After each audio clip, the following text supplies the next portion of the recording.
YouTube channel. सो आज हम लोग पढ़ रहे हैं Ohm's law and Ohm's law is very much important. Yes, so Ohm's law क्या कहता है? सबसे पहले ओम्स लॉ ये कहता है कि जो करंट फ्लो करता है कंडक्टर में वो डायरेक्टली प्रोपोर्शनल हो जाता है वोल्टेज के, correct, across it, and inversely proportional हो जाता है रेजिस्टेंस के। Okay, provided that the temperature remain constant. Temperature को कांस्टेंट होना पड़ता है इसके लिए, ठीक है। सो बेसिकली वोल्टेज जो होती है वो क्या होती है? डायरेक्टली प्रोपोर्शनल होती है करंट की, और जब हम इसका प्रोपोर्शनैलिटी का साइन हटाएंगे सो रेजिस्टेंस का साइन आ जाएगा। So it would be V equals to I R, ठीक है। इसका मतलब हो गया voltage equals to current multiply resistance. Next है क्या फॉर्मूला है? V equals to I R. अब हम I को क्या लिख सकते हैं? I को हम V बाय आर भी लिख सकते हैं, और R को क्या लिख सकते हैं? R को हम V बाय आई भी लिख सकते हैं, correct. Okay, I equals to V by R and R equals to V by I. और वोल्टेज को हम वोल्ट के अंदर लेते हैं, रेजिस्टेंस को हम ओम के अंदर लेते हैं, एंड करंट को हम एम्पेयर के अंदर लेते हैं। नेक्स्ट है एग्जांपल, अगर एक करंट की वोल्टेज जो है वो 12 वोल्ट है और उसका रेजिस्टेंस है 4 ओम, तो करंट कितना होगा? I would be equals to V by R, so that would be 12/4, so that would be 3 ampere, correct. Next क्या क्वेश्चन कह रहा है? एक रेजिस्टेंस है 5 ओम की, उसको कनेक्ट करा गया 10 वोल्ट में और उसका करंट निकालना है। So current would be V by R. So सबसे पहले आ जाएगा आपके पास 10/5, 2 ampere is the answer, correct.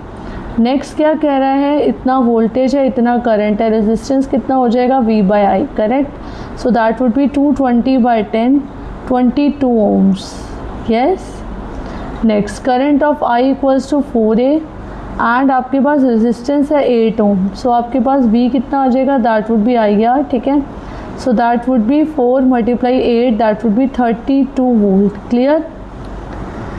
Next question, resistor जो है उसका रेजिस्टेंस कितना है? 12 ओम, ठीक है। और इसके पास अगर 36 वोल्ट का आपको अप्लाई किया गया इसके ऊपर, तो आपके पास कितना हो जाएगा? Current would be equals to V by R. So that would be 36/12, that would be 3 ampere, correct.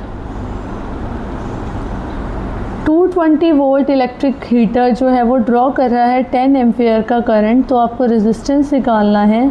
तो रेजिस्टेंस कितना आ जाएगा? V by I. So that would be 220/10, so that would be 22 ohm, clear. Next question number 3, अगर एक resistance को double कर दिया जाए, मतलब 2R कर दिया जाए, तो उसकी वोल्टेज कितनी हो जाएगी?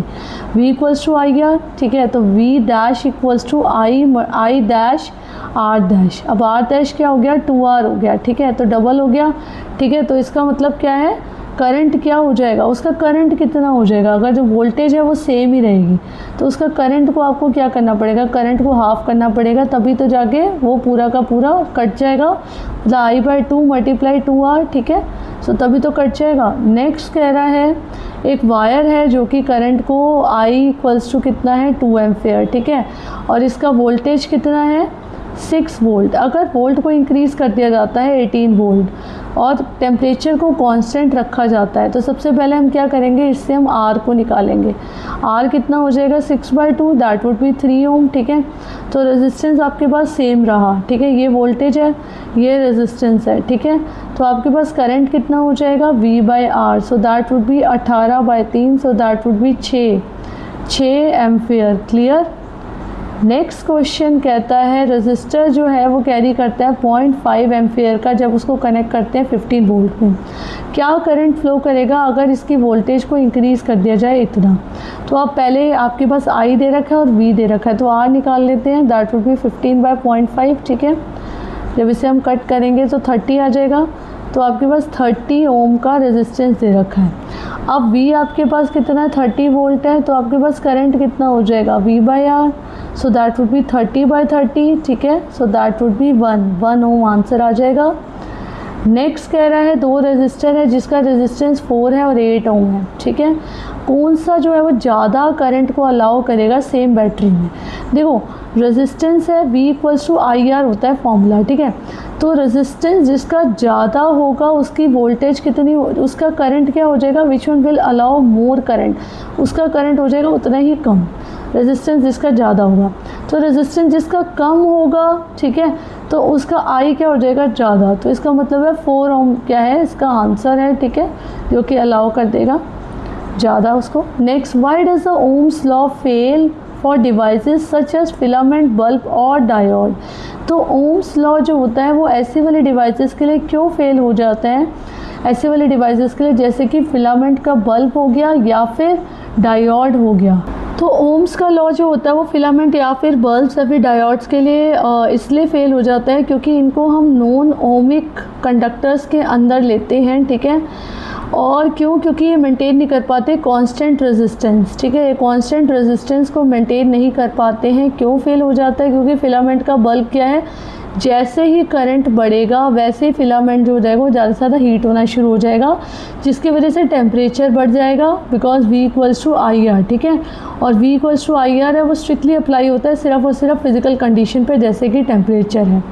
और डायोड में क्यों नहीं हो रहा, क्योंकि डायोड में क्या है, एक सेमी कंडक्टर की डिवाइस है जो कि करंट को अलाउ कर रही है to flow easily in one direction but almost not at all other, okay. So इसका रेजिस्टेंस जो है वो ड्रास्टिकली चेंज होता रहेगा depending upon I and V, yes, and basically resulting in the curved, I V का जो graph हो जाएगा वो कर्व्ड हो जाएगा।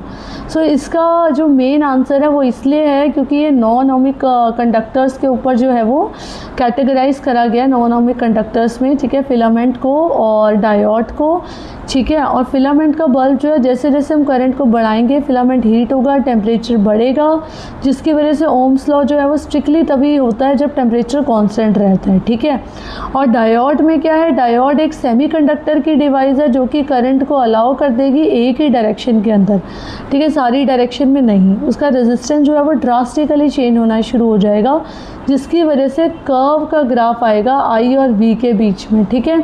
सो दैट्स वाई डायोड और जो फिलामेंट का बल्ब होता है वो इसके ऊपर अप्लाई नहीं होता। तो बेसिकली हम लोगों ने ओम्स लॉ में क्या सीखा, V equals to I R, अगर V बढ़ेगा तो I भी इंक्रीज होगा, यस, एंड अगर V कम होगा so I will be also decrease, correct. और R क्या है, रेजिस्टेंस है, बिकॉज हम यही लेते हैं ओम्स लॉ के अंदर, V जो है वो डायरेक्टली प्रोपोर्शनल है करंट के, और जब हम प्रोपोर्शनैलिटी का साइन हटा देंगे सो it would B R, so that would B resistance.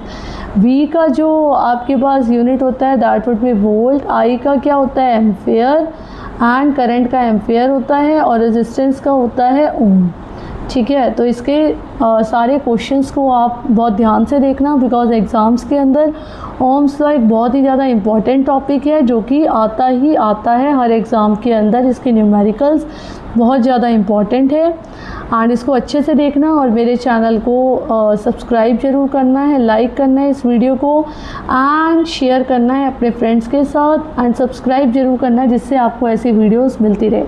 सो मिलते हैं नेक्स्ट वीडियो में, बाय।